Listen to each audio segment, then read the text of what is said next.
Welcome back, ladies and gentlemen, to another episode of Through the Fire and the SBN Small Business Network podcast. I am your host, Ryan Wickline, and today we're joined with former university athlete, author, salesman, and coach, Bryan Charleau.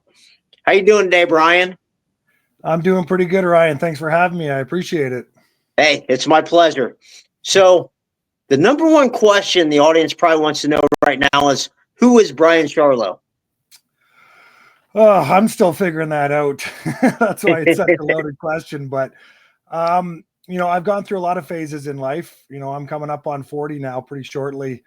And like you mentioned, at one time I just thought of myself as an athlete. They say student athlete, but at that time it's hard to put the student before the athlete when you're playing university football. And, then I had to transition out of that phase of my life into starting my career, and then from then on learning and growing. And all of a sudden I'm writing a book and helping coach young salespeople or other people that are just transitioning into the profession. So yeah, it takes a lot of twists and turns. So that's who I've been so far, and we'll see what happens next.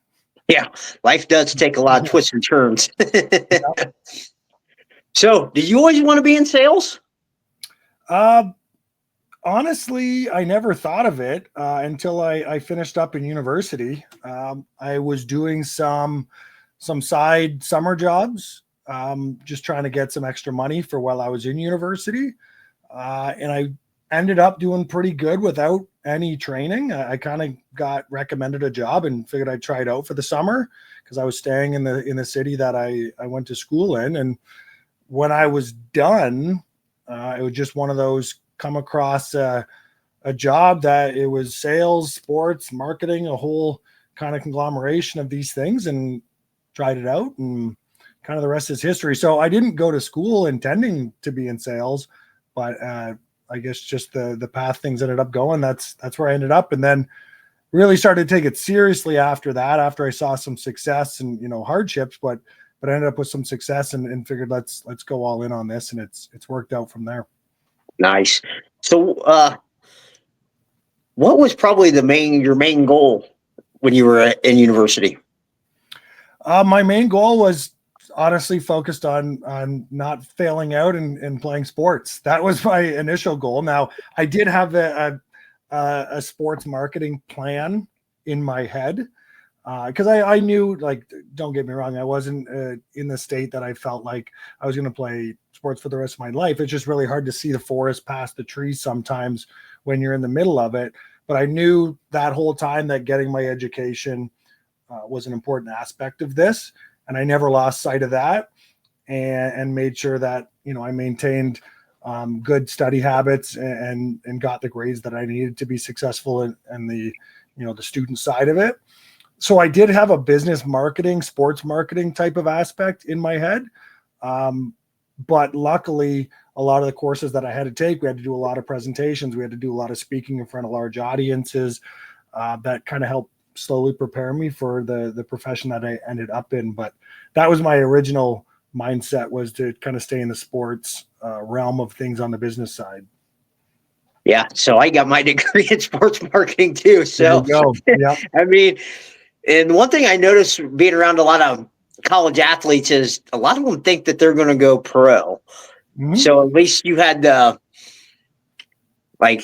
knowledge and wisdom to at least know that, hey, I probably have a different path than that, so I better focus on my studies.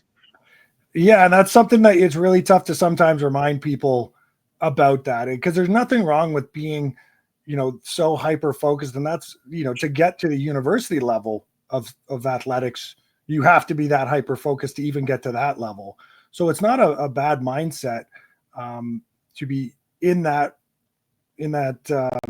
way of thinking, but there's got to be that part of that secondary part that you are one injury away, you are one circumstance away from not having that in your life, and you have to have something. You got to have that you can fall back on if needed.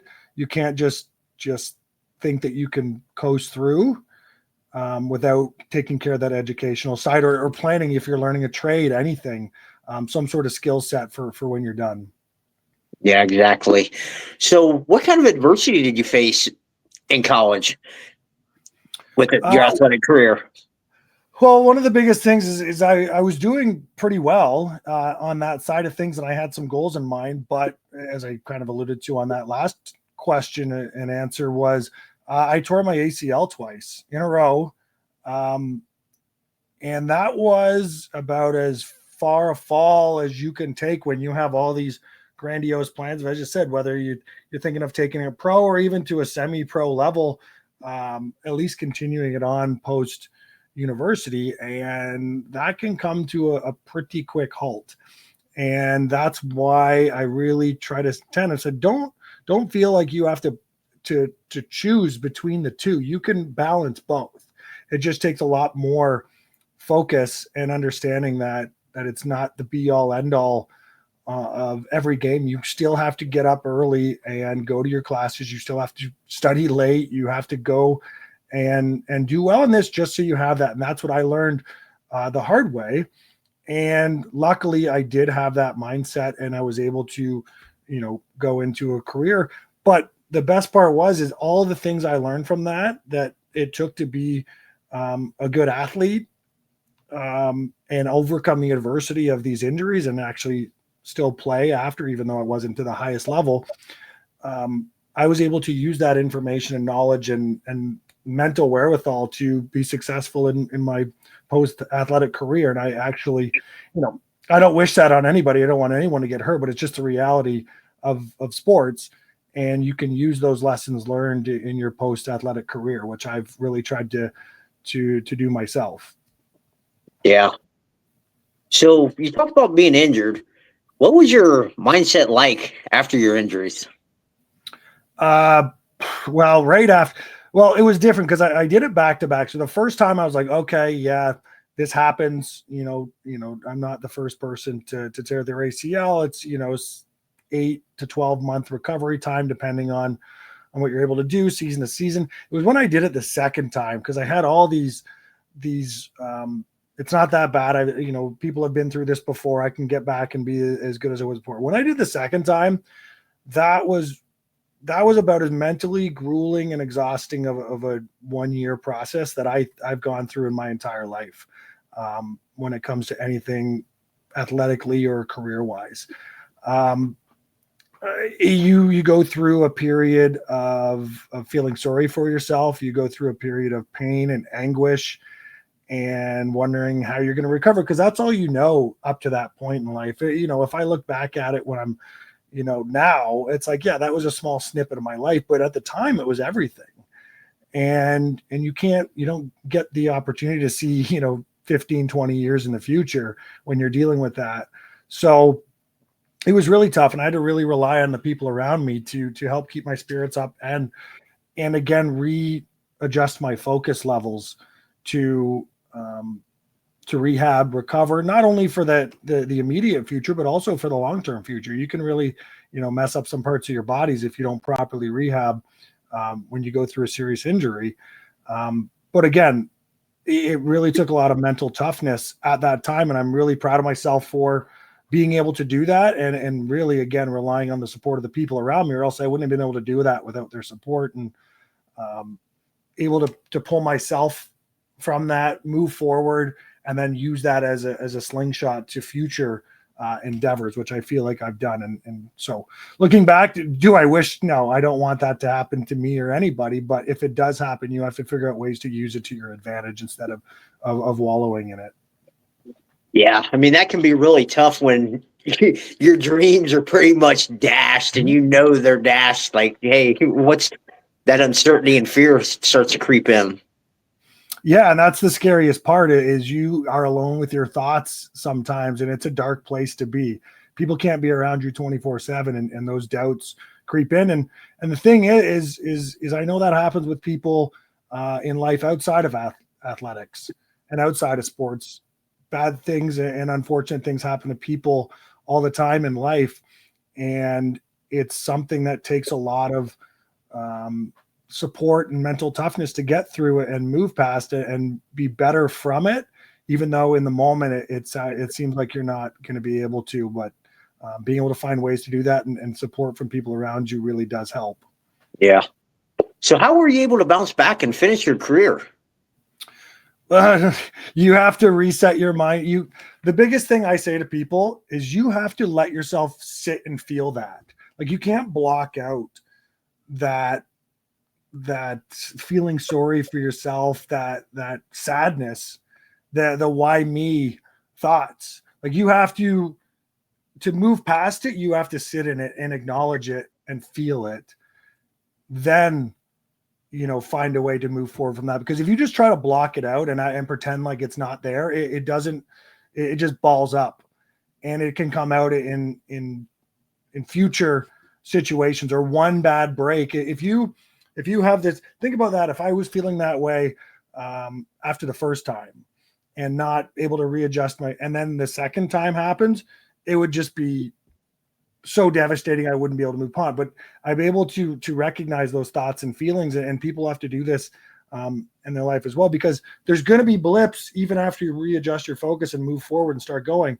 And those small valleys on your progress is not a linear line. Yeah. It's wavy, and you're going to have highs and lows.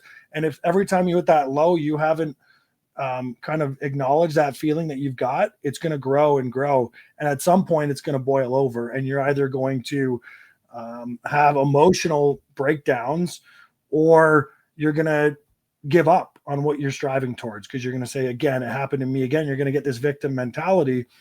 And again, it's harder for some people. Some people face worse adversity and it takes longer to do. But if you don't acknowledge it in the first place, you're not able to move past it, as far as, my experiences from it and the people around me.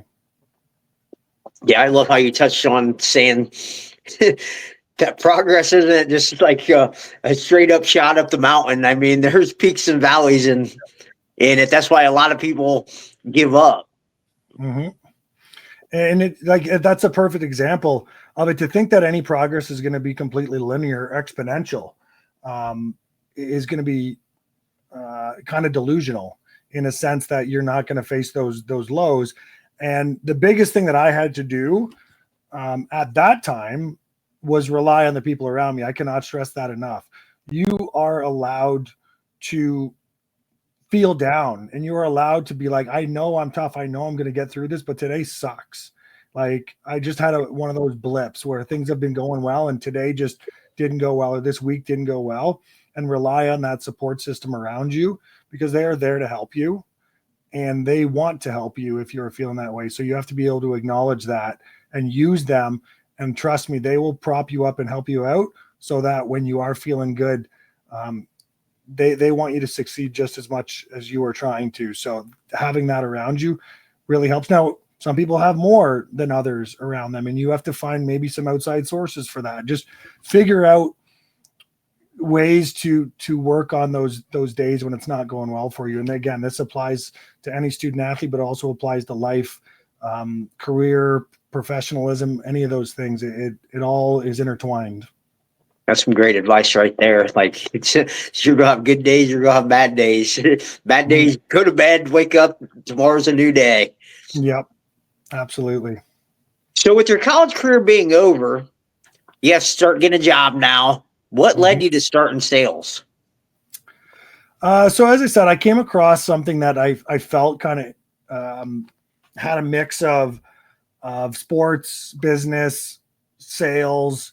And it's funny because I touch upon it on my book, and that was kind of my stepping stone into sales. And it was one of the worst experiences of my life. I keep saying that when I'm talking about the injuries, and now this, it was one of those wake up moments, like you're not in Kansas anymore type of moments, where you'd been going to school and things, you've been going along pretty well, and then you get in the real world and you're like, is this what I'm supposed to be doing for the next 50 years of my life? And just the mindset of the bosses, the pressure of the sales, were like relying on commission, and just this whirlwind hit me, and it was reality. And I really had to learn from that, and learn quickly, because it was going to chew me up and spit me out pretty quick if I didn't. And I saw it happening to people around me as I was doing it.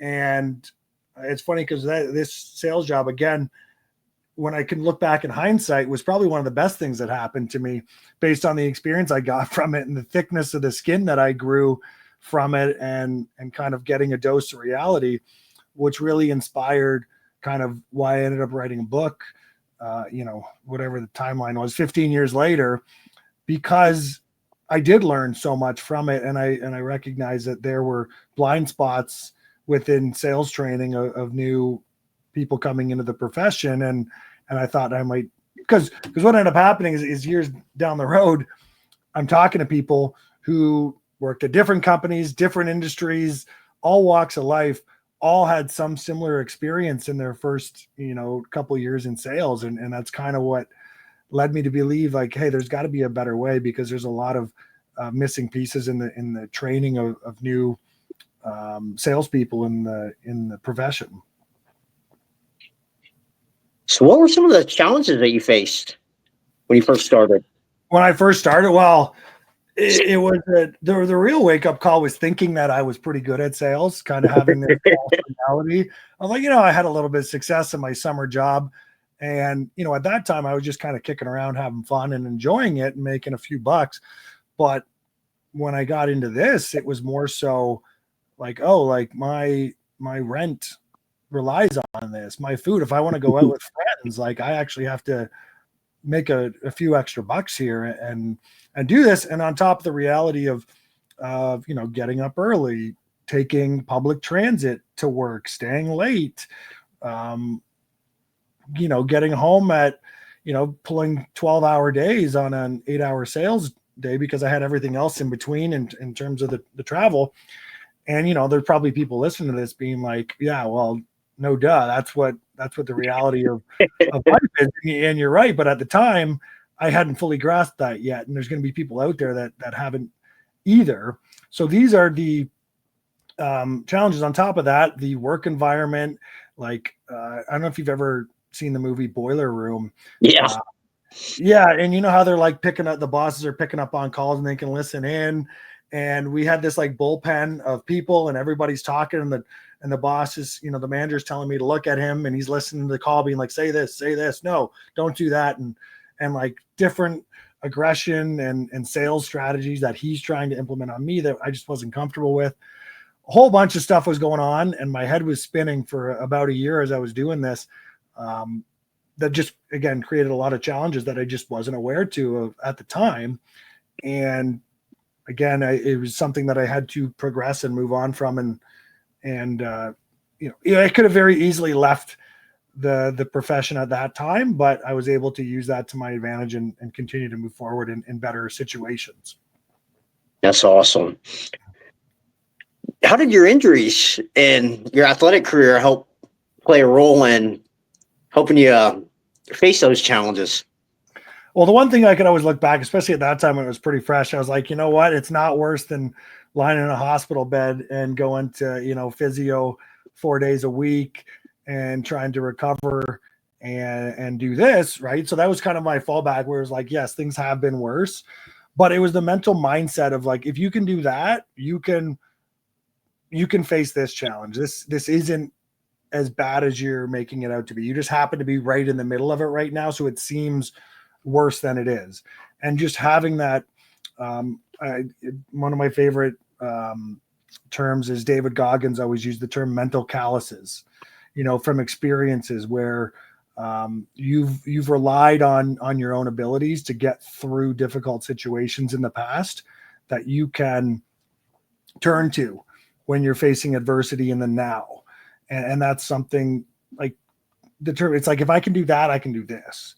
And reminding yourself that, and even though it's not going to be easy, even though it's completely different circumstances, you can adapt and figure it out. Because what you got through before was also at the time a new circumstance, and you figured that out. So you can figure this out and you can move forward. And then again, not looking at it like, oh my God, what a terrible experience, which is at the time what I thought it was.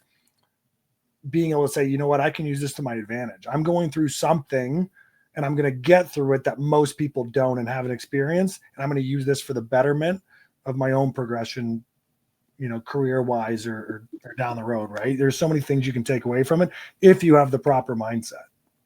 And that's a great mind shift that you had in there in that sales process. Like, hey, I've already been through way worse than this, so I know I can do that. I mean, that's why I tell people where true confidence comes from is overcoming challenges. Yeah. And, it just like adversity in the moment always seems worse than it probably is. There's circumstances that are about as bad as they can get that different people have experienced, but typically your day-to-day adversity that you're feeling, I don't know where I picked it up from, but I know when it's like, are you going to be thinking about this or worried about this a year from now or 5 years from now? If the answer is no, it's probably not as bad as you think it is. That doesn't mean it's not important. That doesn't mean it doesn't have to be attended to in the now, but how worked up you are about it, or how much mental anguish it gives you has to be put into context. If it's not something that's going to be a problem or worry a year from now in your life, if it's not a life-changing situation, if you can put that into context, then you can probably handle it a little bit better without getting as emotionally attached to what you're dealing with. I think that's some great advice right there. I mean, a lot of times we get emotionally attached to our problems and like, oh, this is the end all be all. And it's like, hey, it's really not that bad if we just look for solutions instead of at the problem.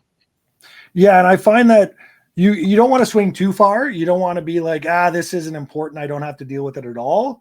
But just finding that balance on that pendulum of like, this isn't the end of the world, but this isn't something that I can just sweep under the rug either. You still have to be, especially think in your work life, a customer's having a problem, you're dealing with a scenario, something shipped, got delayed, something was broken on arrival, whatever the case may be. Yeah, that's important to deal with. And maybe in the moment to you or the customer or whoever you're dealing with, this needs to be dealt with. But in a year from now, this isn't going to be the end of the world. So let's attack it. Let's do it with the right mindset. But again, let's not ignore it either. So it just really but that takes it doesn't, you don't just learn that, right? These are all habits that you have to practice daily. And especially if you come from one side of the extreme or the other, if you're one of those, hyper anxious people that are constantly overthinking about, oh no, this person's this customer's going to leave, this friend of mine said this, or did I say this and they're going to, hate me for it. That's some people's mindset. And there's some people that are so nonchalant that they just ignore everything. It's practicing that balance so that you're giving it the right amount of attention. Yeah. I mean, definitely changing your perspective on things and like developing that type of mindset definitely takes a lot of practice and training there's going to be tons of failure along the way to get to that point. And you're going to get it wrong sometimes. A lot of times you're going to get it wrong. The thing, you're going to get it wrong a lot. That's, to tie it into sales in my profession, I've gotten things wrong a lot, but I've failed forward, as I've heard a lot and like to say as well, because it is important. It's did you learn from it? Are you able to take that situation and apply it down the road with a better, mindset and experience so that you can handle it better the next time? If you can't reflect on what you did and take no accountability for it and say, oh, that customer is just this or that person's just like that, and whatever you want to say to yourself, if you want to protect your own ego from taking any accountability from it, that's not going to get you anywhere, and you're not going to learn or progress from that. If you can figure out how you can be better the next time, then you're going to continue to grow on this pillar of experience and be able to handle these situations better down the road, whether it be in your personal life or your professional life. I completely agree. That word accountability that a lot of people try to shy away from. That's the one of the more important things you can learn to take. And again, I've learned the hard way. A lot of people have, and I've done it. The problem is some people haven't learned it all with regards to that. They think that they can skirt that accountability, whether they're doing it on purpose or they're doing it accidentally. You'll probably find out if that person takes accountability when you talk to them 3 years later, and to see if they've had any growth, if they still have, still blaming people, still taking a victim stance when it comes to their, professional life, why they haven't got a promotion, why they haven't got a raise, why it's usually somebody else's fault. The people that usually grow are the ones that say, you know what, maybe I wasn't putting forth my best effort. Maybe I didn't handle that situation properly. Maybe I said something I shouldn't have, or did something I shouldn't have done. Take accountability, apologize, learn from it, and get better. And that's what's going to grow you. Like I said, especially in your professional life, if you can do that, because there's so many people that aren't taking it. When you actually do, it's refreshing. I completely agree with you on that. So what role did coaching or mentorship play in helping you turn the corner in your sales career? Well, at first it didn't. And when I say that personally, so I shouldn't, it's kind of a two-part to that. What I learned when I kind of progressed my sales career and got into a different job and industry, is I was really struggling, and I leaned on mentors within my new company. And when I did that, I saw just this exponential growth in my own abilities by relying on these mentors, by asking them questions, by kind of just following them around, seeing what they did, taking things from how they spoke to customers, how they approached and learned product knowledge, how they applied it, how they scheduled their day, how they just, one of these things where my mindset went from this is a job to this is my career. I had that mental shift. Like, no, I'm going to be a sales professional, most likely for the rest of my life. So if I'm going to do that, I need to figure out how to get really good at it. But why learn that on my own? Why not look at people who have done and been successful and mimic some of the things that I can put into my day-to-day life to be successful? And that's what I did. And I didn't just take it from one person. There was a few people that I would pick and choose, again, what their how they spoke to the customers, what their pitch was. I also looked at how some people demonstrated the product compared to somebody else. And again, how they planned out their day and how they set goals and all these things. I was just picking and choosing from these people around me who were so inspirational to my journey. And I learned like very quickly that those people will help you if you're willing to help yourself, and the right people. And if you surround yourself by people who have been successful and are willing to help you, they can do a lot for you. And that's how I got better. Then down the road, I realized that I can now, it's my turn to give back and pay it forward to the next people that were willing to listen or wanted to get better, who I saw were putting in the effort, maybe not getting the same results that they deserved, but they were going to get there if they tweaked a few things and got a little bit better. And if they were willing to listen, I was always there to help. And that's kind of where I shifted from being mentored to being the mentee, and helping out that way. And that's kind of where the inspiration started down the road and how to get into coaching, because I realized the biggest thing I always say about sales is that you're constantly surrounded by people and customers and everything, but it is a lonely place if you let it be, and it can be.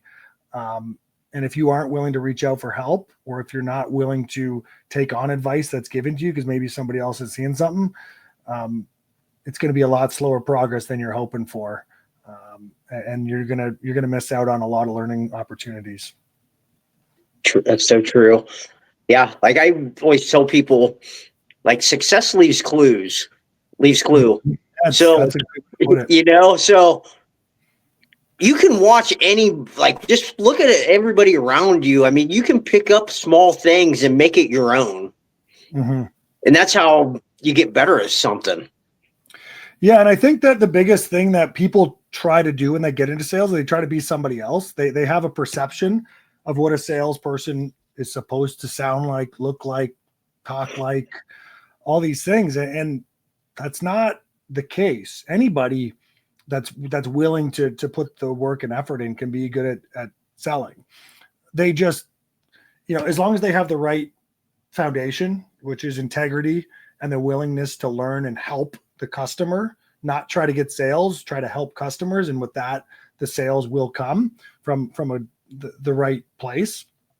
And then again, learning from those people around them by being themselves. Like you don't have to look, see your mentor or have someone willing to help you be like, do exactly as they're doing.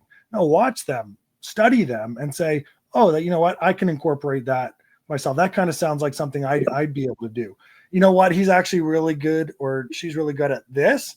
That's not really my strength. Maybe I focus more on what this person does really well and incorporate that a little bit more. And all of a sudden you start mixing up this recipe of your own to market formula, if you will, but it's your own. It just has pieces of the successful people around you. Yeah, like it definitely has to be your own way. I mean, you can't be a copycat of anybody in anything you do. Absolutely. You wrote the book, Pitching Sales, A Complete Guide to Becoming a Sales Professional. What inspired you to write it? Yeah, so that, if you had asked me, 5 years ago, if I was writing it at the time, but if you had asked me, beforehand, if I was ever going to write a book, I'd say absolutely not. Where'd you get that idea from? I was never on my radar, pretty much until I was in my 30s. And trust me, and if anybody's out there is thinking about writing a book or doing that, I do not have the background of the writing skills of somebody that you'd think would write a book. I really don't. So it came to inspiration because I started to see new people coming into the industry that were really struggling. And I was talking with people about it because I asked, I have a few friends now, obviously having been in sales for so long, you meet a lot of people through networking that are in the same profession. And I'm asking, I'm like, are you finding the people that are coming in are really prepared for what sales has, or if they have a false perception of it being simple, easy? Like you ask somebody outside of sales, they think sales is easy. They think sales is simple. You go out there, you talk to some people, you schmooze them, and it's not like that. It's perceived differently in movies and maybe what your mindset is of it. But so I was talking to these people and they were kind of having the same thing, but at the same time we were talking and I said, well, were we prepared when we came in? I was like, how was your original training? How was your sales training? And it was the same. And we realized that we were no different than what the people were that are coming in. And unfortunately, what happens with these companies that hire people that don't have any sales experience is they're going to hire 10 of you expecting like 2 of you to make it, right? So they don't put the same resources into training all 10 of you, knowing that people are going to fall off and say, this isn't the career path for me. This isn't the company for me, whatever it is. So they only really start to focus and put the proper resources into you after you've made it kind of over the proverbial hump of, 6 months to a year, where they're going to really start dedicating the resources to you to make it worth their while. And with that comes a lot of good salespeople that don't quite make it. And they actually get kind of shunned away from something that they'd probably be pretty good at. And a lot of that happens to do with they're not able to get the proper resources or mentorship. And that's where the book idea came from. It's a guidebook. It's a handbook. It's only, like I have it here, it's only 110 pages. You can read it in a night if you really go through it, but 2 days at max. And all it is just trying to help out those people that don't know where to turn as they're getting going. And it even starts at creating your resume and your cover letter and kind of interview processes and kind of the do's and don'ts to just get started in there if it's something you really want to pursue. And hopefully, if somebody can take something away from that, apply it and use it to their advantage to get, kickstart their career, then that's all I was trying to do. And just give them somewhere to turn when they don't know to. They can order the book, read it in 2 nights and say, hey, you know what? I can probably do this. And this maybe shed a new light on something I hadn't thought of yet. Yeah. I don't know why people would think that sales was like an easy profession, because I hear it all the time. I know it's not easy. Go try it if you think it's simple, right? Go for it. So how did your book differ from other sales books and courses? Well, the biggest thing is because I've read so many sales books. That's another factor that I take into when I really took that mental mindset of making this my career. I was like, I have so much, as I call it, windshield time, driving around to different places and to different areas. And I sometimes have hour and a half drives or hour and a half drives home, or, I'm in Toronto. So the traffic, it could be a short ride, but it turns into 45 minutes. So I really leaned into listening to audiobooks, listening to podcasts just like this, to try to learn from it. And what I found is there's incredible sales books out there. There's incredible authors.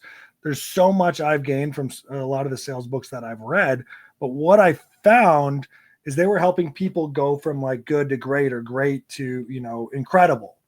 They didn't have that crawl before you walk resource. It was like, if I'm scared to pick up the phone to talk to a customer, what good is the best closing, tactic in the world going to do?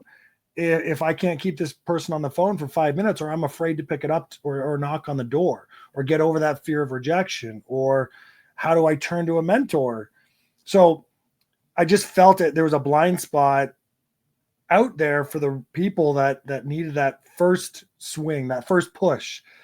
Everything out there was about the people who are already on that path and how to get them to that next level. And I wanted to really focus on that first group of people that are really trying to find their way and just give them a little bit of guidance. Yeah, I think that group really needs the most help because, there are so many people that quit just because it is a tough profession. Yeah. So the one factor that people don't get right away with sales is, especially if they're coming from a different career, is that they're used to exchanging time for money. I go to work for 8 hours. I get paid a certain amount of money for those 8 hours, and I know what to get on my paycheck. Whereas sales is completely different. Like, you can walk into an office and see some vet who's been there for 20 years, who's only in the office for 3 hours. They're there, they show up, they shake some hands and leave, and they're probably making 4 times your salary. But there's a reason for that, because they put in the hard work that you haven't seen behind the scenes. Before you were with this company, they were putting in the 10-hour, 12-hour days to get them to that point. They were making sure they were listening to audiobooks and sales books and being mentored by the people around them and all those things. So you are going to probably get paid less than minimum wage for the first 6, 8, 10, 12 months if you really put the effort into to get yourself better at this. You don't just get the relationships with customers. You just don't get the high-end accounts. You have to earn those things. And that means not getting time for money early on, but understanding that if you do put that effort and that work in, that there are really, really good resources at the end of it if you're able to accomplish that. So in your book, you talk about your first sales job and what it taught you. Can you explain that to the audience? Well, yeah, I kind of touched on a little bit of it. That wasn't quite my first sales job. The biggest one, like when I was in that summer job, I was actually selling wax at a gas station. So I had to introduce myself, gain the trust of the person first and foremost, demo the product while they were filling their tank, and then close the sale within about a 5 to 7 minute window on doing that. So my first sales job, I got over the fear of rejection, and I got over being told no, and just kind of approaching it again, failing forward right away, because it was a fully commissioned job. So if I just sat there on my chair the whole day, they didn't really care. You just didn't get any money. So I was able to just try so many things and learn about myself in terms of my what was holding me back, what fears I had. I noticed, I'd be like, well, I approached, if I saw somebody and I'd be like, no, that person looks angry, that person looks mean, that person looks rude, so I wouldn't approach them. Right? It was just a mindset thing. So by the end of doing that, I was approaching anybody because I was like, I'll let them be rude to me so I can find out. Like, I don't want to hold that, be like, oh no, they're rude. It's like, you don't know. You go up and find out. Some of the people that looked rude were the nicest in buyers. Now, some of the people that look rude were super rude, but let them tell me. Don't have this inside perception of what that person is without even speaking to them, just based on that. So I learned a lot about myself and these preconceived conceptions I had, so that when I did get into the more into sales a lot more, I was able to block out those pre-notions. Like, you get, people who be like, oh, they're probably busy right now, I don't want to go see them. It's like, well, go let them tell you they're busy. Let them explain whatever you're thinking, because maybe they're not.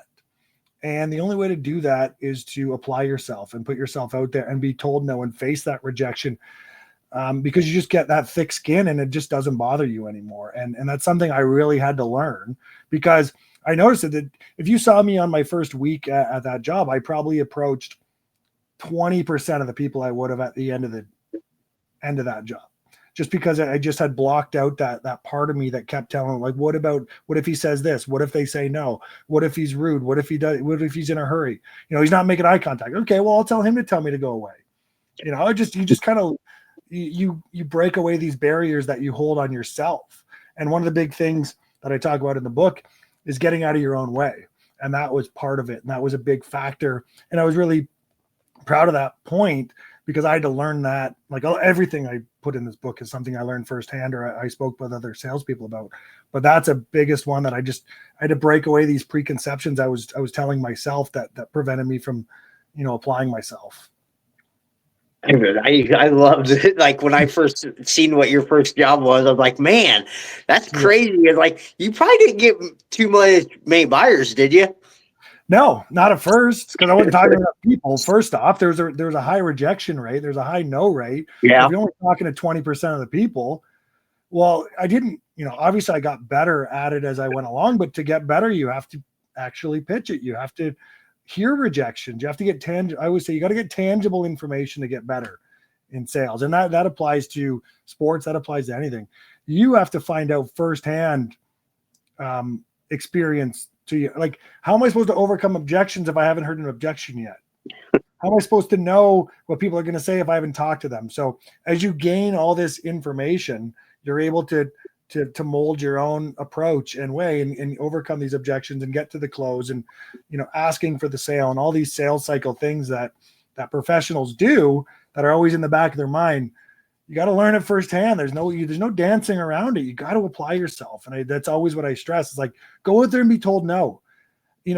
I always stress, I'm like, you're going to get told no. So you might as well start today. Yeah. Like, just go out and get told no right now. Yeah. So each no gets you probably closer to that yes, doesn't it? Yeah. But it's not because, and I always say, because you hear that a lot. It's not no because of just basic math of, like, you get told no. No, it's no because you're learning something from that experience. It's no because this, no because that, learning from that and being able to be able to have this. It's like a dance with a customer.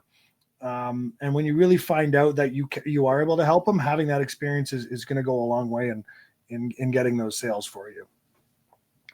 Yeah. So what would you say is probably the biggest challenge entry-level salespeople face? For the most part, it's their own biases, their own things that are holding them back. Kind of what I touched on. It's their own fears. You can't get good at sales if you can't overcome your fears first. So I specifically line that out as like, there's no point in me telling you the sales cycle, or there's no point in me doing that if you're afraid to say or if you're afraid to hear no, or you can't get over this what if situation. Or what if he swears at me? What if he throws me out of his office? What if? Yeah, there's thousands of issues. But if you can't overcome that fear, you're never going to find the success on the other side of it. So it's your own thoughts. It's your own.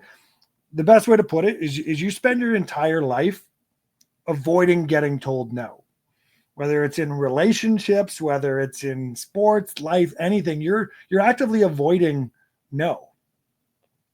Where in sales, you're not actively looking for no, but you just have to come to the realization you're going to get told it over and over and over again. So once you get that ego out of the way and take those no's head on and learn from them, then you can go to the next. So you can't go to the next checkpoint until you get over that. So I always say, get out there and learn. If someone goes, well, they told me no, and you go, well, why? And they don't have an answer, they probably didn't talk to anybody. But okay, well, what was their objection? Okay, have you heard that before? No? Okay, so next time you hear it, what's something that comes to mind that you can bring up, right? You're just learning, you're just building up, I said, those calluses, that thick skin, that experience, and that's what you need to do to have any success. You got to get over your own personal fears in the profession. That's such good advice. So probably the best thing to do is probably to go send somebody out and let them get told no a bunch, than to help them get over that fear. Exactly. And then you get these people that they find this specific account. They're like, ooh, if this is the one, this is the perfect scenario, and they'll analyze it from every angle. And I'm like, oh, the president's this, and he's, he worked here before, and you just have this spider web of things. And you go in there and they go, no, get out of here. And you're like, it's like if you just walked in, a week ago and found that out, like you could have moved on by now. And a lot of this, like it's paralysis by analysis type of situation. So just go. And then what's going to happen is you're going to get so used to it. You're going to hear yes. You're like, oh, yeah, okay. Well, let's talk about it. You're like, oh crap, what's the price? How much is this? How does it work? Like you just almost get shocked from it at first when you're starting, but that's good. And then you're just able to, again, build on that. So yeah, that's the best thing you can do is pick up the phone and have someone go, oh no, click. You know what? That wasn't so bad. The world didn't crumble around me. Yeah. So what's one piece of advice you'd give to someone thinking about going into sales? Oh man, where's the best place to start with that? It's the best thing to do to anybody new in sales is exactly what we're talking about. Actions. Do something. Move. Get out, pick up the phone, knock on the door. Again, it's that tangible experience that you're going to do. And the reason I say that, and I tell this to anybody that I've worked with, we talked about mentorship earlier. Mentors are incredible. Mentors are the reason that I was personally able to have more success. And every person I talk to, it's in sales for 10, 15 years. Everyone can point to a few people that help them along their journey. But guess what? A mentor is not going to sit there and help somebody who's twiddling their thumbs. If you are at your desk, staring off at the ceiling fan, clicking around on the computer, not picking up your phone, not going out and doing anything, they don't have time to help you. If they think you're going to be gone in 2 weeks, because you're one of those, remember we said they hired 10 and only 2 have make it. If they think you're one of those 8 people, they are not going to spend time with you because they have their own career to worry about. They have their own families to feed. They have their own goals to reach. They are going to help put wind in somebody's sails who's already out there applying themselves. And they're, again, if they come to you and say, hey, I'm really struggling with XYZ objection, the only way you're going to know that is because you've actually faced those objections. And you don't go up to them and go, I don't know what to do. It's like, well, who have you called today? Well, nobody. I didn't know who to call. They don't have time for that. So I always just say action. Be present. Be applying yourself. Be looking at how they're doing, observing, doing all these little things so that people are willing to help people who want to help themselves.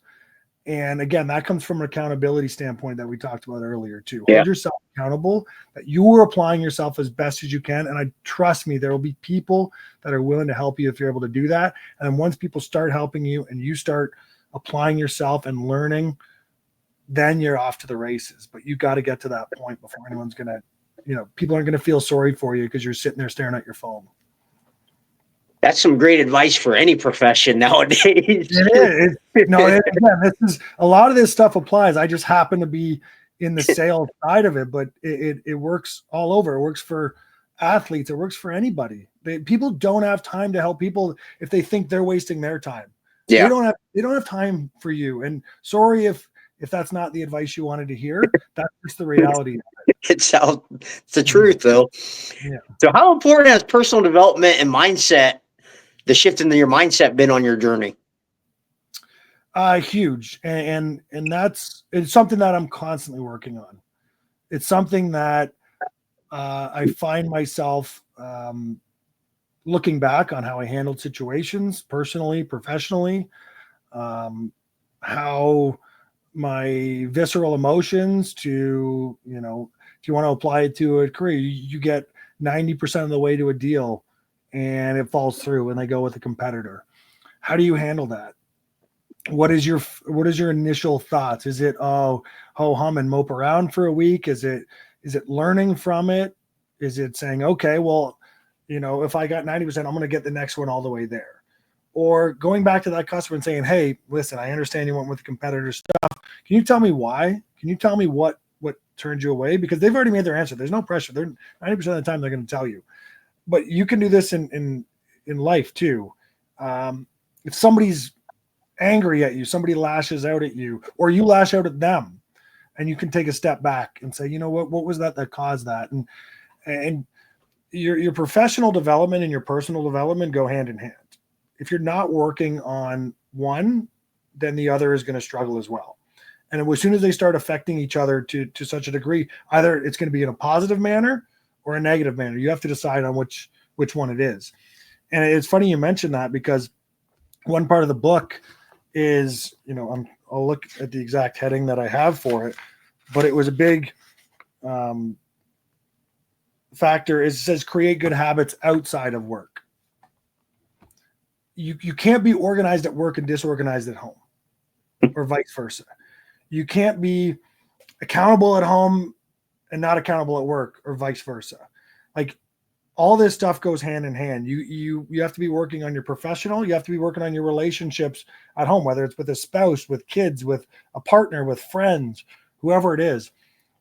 Whatever you want to have developed professionally, you have to be working on behind the scenes. You can't just flick the switch at 8 a.m. and say, oh, now I'm going to be organized. And you turn around and it's a mess behind you.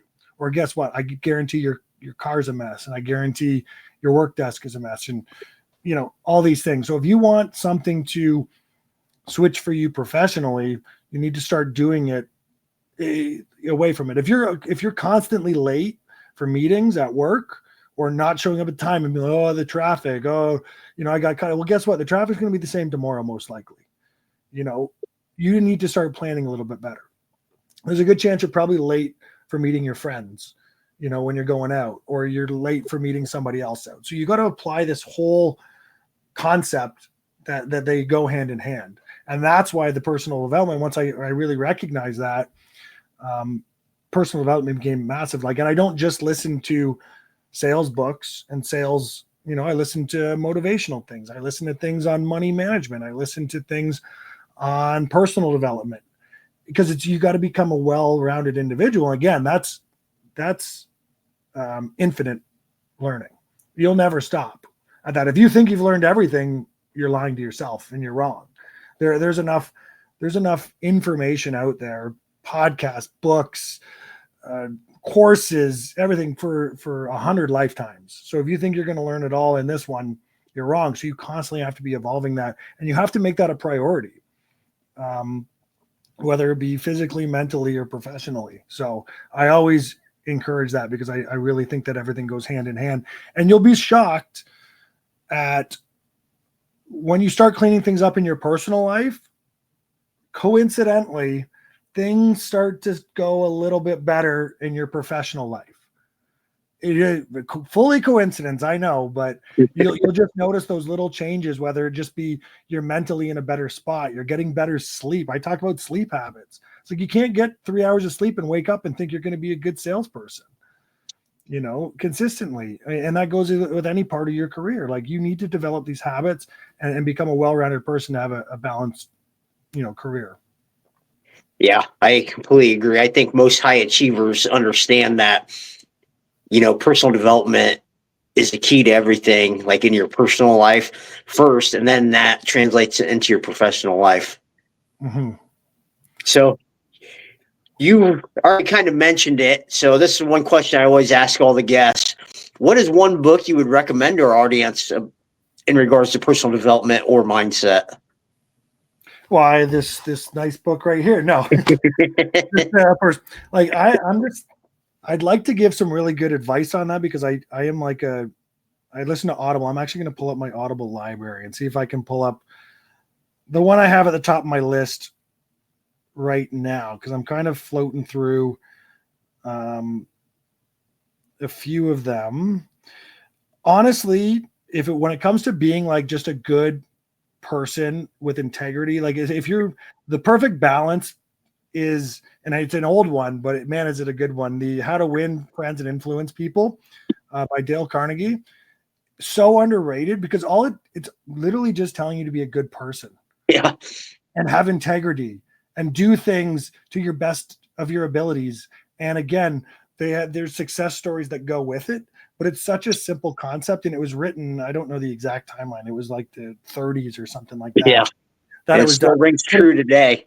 It applies today, and it's almost like a lost art about applying yourself and actually showing up and being present. And again, accountability and finding ways to succeed. And somebody who maybe didn't think that they were cut to be a salesperson, learning to be themselves and applying, like I said, what we kind of talked about earlier. So that one, I know I don't think it's caught because I don't think enough people have read it. So like, if you want to start bare bones, that's a great spot to start because there's a sales aspect to it, but honestly, it's just about being a good person and reminding you that you don't need all the bells and whistles to be good at anything. You just need to have some integrity and apply yourself. And at the root cause, the perfect thing about that is it talks about not selling. It talks about helping people.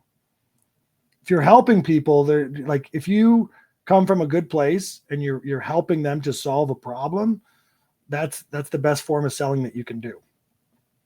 Yeah, that is such a great book. I mean, yeah, I've read it. It's a great book.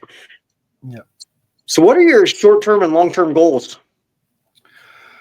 Well, I'm balancing a number of things right now. So one of the things I am looking to do, and it's kind of in the works, I'm trying to springboard off of the book and actually put together a program to help onboard with companies that work with hiring new salespeople without experience, to help hone how they're going about it and maybe save some of the resources and do it a little bit better. So it's kind of, I guess I'd call that a midterm goal, but not putting together as I kind of balance everything else.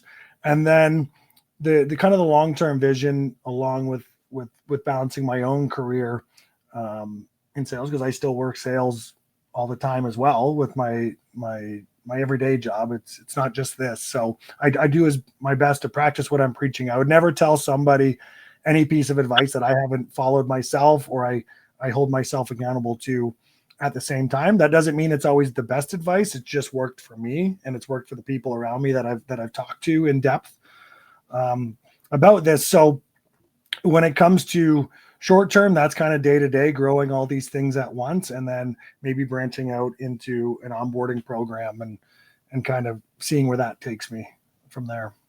Awesome. So how can people get a hold of you? The easiest way is honestly on Instagram. That, funny enough, the website's been giving me a little bit of problems right now. I'm kind of in the midst of working out some of the kinks on that. But I do have a website, pitchingsalesconsulting.com. But honestly, the easiest way is just via Instagram. I run the account. It's just at Pitching Sales to do that. And then, like I said, if they're looking or interested in the book, honestly, just on Amazon, just Pitching Sales book, it usually pops up. So any way you want to reach out, I'm always happy to chat. And even if you just have a question, something intrigues you, whatever the case is, and they can also email at pitchingsales@gmail.com too, if they want to go that route. Awesome. Yeah, I definitely highly recommend reaching out if somebody wants to go into sales. I'm here to help. As I said, I know it's tough. It feels refreshing knowing I'm on the other side of that that first year and a half, that's really tough. But trust me, anything that if somebody's new to the profession, so a lot of times people kind of forget, like, it's not just people that are, fresh out of university or something like this that are getting this. A lot of people just make career changes, which I love. I love when somebody's like, hey, I'm 40 and I'm just, thinking about taking a crack at sales. Like, what can you tell me? I love hearing that too, because you can start at any age. If you're willing to apply yourself, it doesn't matter when you start, if you take some of these things into account. So yeah, anybody reach out. You got any questions? I'm happy to answer. I don't mind helping at all. Awesome. So is there anything we didn't cover that you'd like to talk about? No, I think we did a pretty good job. I could talk for hours. So, sometimes you gotta cut me off to get in there.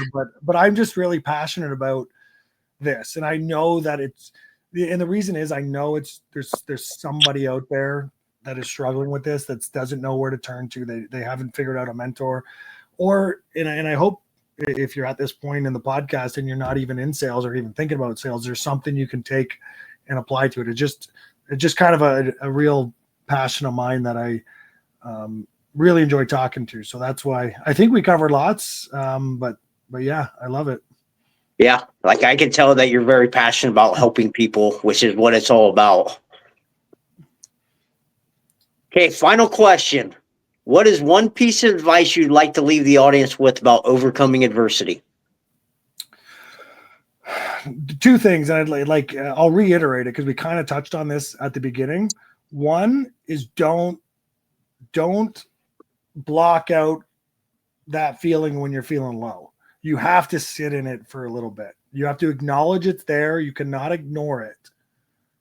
Say, hey, you know what? This feels terrible right now. Whatever happened is, maybe it's unfair. It can be all those things, and you're probably right. But that doesn't change the situation you're in. So you have to just acknowledge it, accept it, learn from it, and then, because if it's something that you did to because there's different variations. There's unexpected things, and then there's things that maybe you did to yourself. Maybe you've got yourself in this predicament. That's something you really got to learn from, and you can't ignore. And there's something that just bad circumstances. But the fact is, it happened. You have to accept it, learn from it, then figure out what the next step is. Just start, they always, there's a term, especially in sales, I hear it a lot. How do you eat an elephant? One bite at a time. It might seem like this daunting thing in front of you. You just got to go step by step and figure out a plan on how you're going to do it. And then find support around you. Find the people around you that you trust, that you can lean on when you're having those bad days. Find people that you can ask advice from. Find people that you can get your mind off of it from. Like, just find the support staff that you can utilize when needed, because you're going to need them. You're not going to be able to sometimes overcome these things on your own. Don't be afraid to lean on that support staff that you trust, and they're willing to help you as long as, again, you're willing to help yourself. So if you put forth your effort, they will help you. And then you got to, like I said, figure out your plan, execute it, and, go from there. Great advice. Thank you very much, Bryan, for coming on the show. I mean, it's been a pleasure talking with you and discussing sports, mindset, and, sales, which all ties together. Like, I've talked with a lot of businesses, and they say that they like athletes, former college athletes, as salespeople because of the mindset it took to play sports. Yep. Yeah. And you have to be a self-starter in a lot of these cases. They're not always ready to hold your hand to guide you through it. They're obviously there to help, but you got to show that self-starting. And no, I think it all ties together. Like I said, personal development and sales, and it should tie into any career in some form. So I really enjoy it, and I appreciate you having me. It's been a lot of fun talking about this. Yeah. Thank you very much. Well, guys, that is all the time we have here today. Remember, the only way to get what you want is go through the fire.